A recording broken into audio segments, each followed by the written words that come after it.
కీర్తనల గ్రంథము 32వ అధ్యాయము.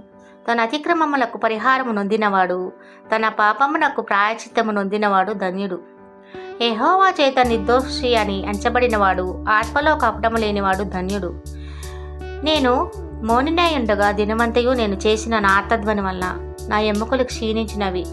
దివారాత్రములు నీ చెయ్యి నా మీద బరువుగా ఉండెను. నా సారము వేసవి కాలమున ఎండినట్టాయను. నా దోషమును కప్పుకొనక నీ ఎదుట నా పాపము ఒప్పుకొంటిని. యెహోవా సన్నిధిని నా అతిక్రమములు ఒప్పుకొందుననుకొంటిని.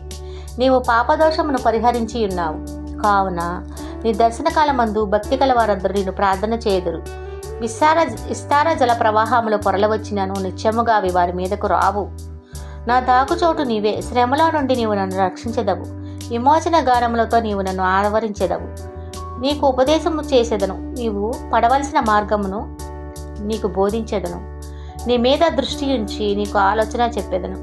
బుద్ధి జ్ఞానములు లేని గుర్రము వలె నైనను కంచరగాడిద వలెనైనను మీరు ఉండకుడి. అవి నీ దగ్గరకు తేబడినట్లు వాటి నోరు